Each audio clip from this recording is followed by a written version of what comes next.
Hello and welcome to the Z31 300ZX front tie rod installation video.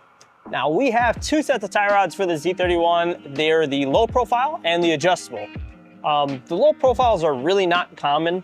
If you do purchase a low profile, you're welcome to watch like an S30 installation video or a 510 or something. It'll go over the same idea, but 95% of the people that are buying the Z31 tie rods from us, they're buying the adjustable. Just because they had the larger wheels, the adjustables just make more sense, both geometry-wise and the benefit and value. So we're gonna go over the adjustable. The low profiles are very similar.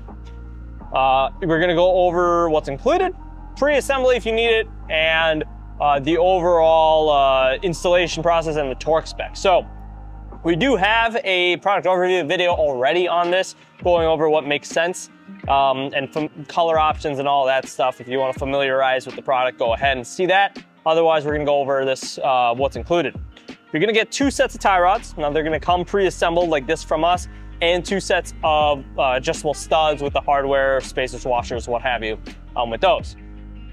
Really about it. Two adjusters, two nuts, two rod ends, pretty much two of everything. Now, then you're gonna go ahead and go for the pre-assembly. You can opt to do this, you don't have to. It's a pretty simple product, so it doesn't really need it.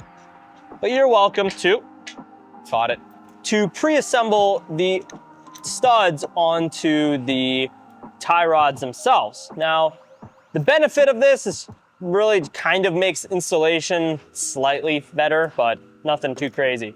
The critical part is gonna be this.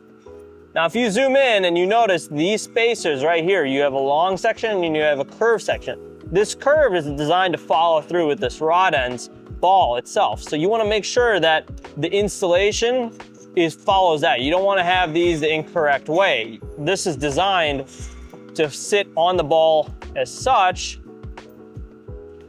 so that way the ball has full swivel capability without causing any binding.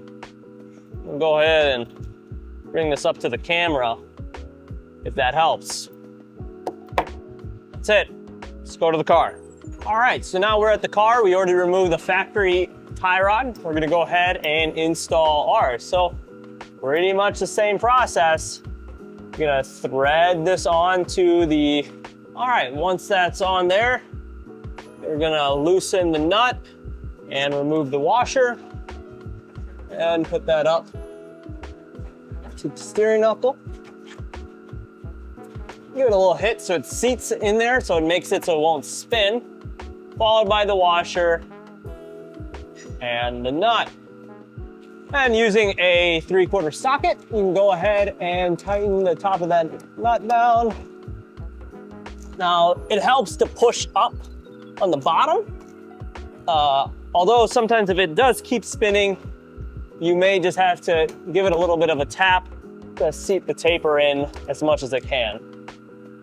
Now that that's installed, before we figure out the shim situation, the first thing to do to know how many shims you need to run is understand the angle between your control arm and your tie rod. You want them both to be in parallel to each other, because this would reduce any bump steer that you might have. So here with the adjustable tie rods, I have two shims on the top. I can see visually that they're pretty parallel. Obviously the car is lifted, so it's kind of hard, or it's off the ground, so it's hard to tell, but removing shims would cause the angle to be higher. So I'm gonna keep all the shims that's applied and go ahead and tighten this down. You'll do the same thing to the other side. So there you go, you got that tightened. And then the next thing is going to be just taking a look at how nice this adjustability is. You can see here, if I turn it one way versus I turn it the other way, you get really, really, really easy toe adjustment. Now, this customer, he still has to get an alignment, so we're not really sure exactly where his toe is gonna land. This gives us a good idea. All right, now that you got it installed, we're gonna go over torque specs. You can torque the top nut to 20 to 25 foot-pounds, the bottom nut to 20 to 25 foot-pounds, and then tighten all the jam nuts after you're done getting alignment. You can see here that this install was pretty easy, pretty much remove the factory one, and now you have adjustable, nice new ones that are really nice and pretty. That really much sums it up. If you have any questions or concerns, give us a call or shoot us an email.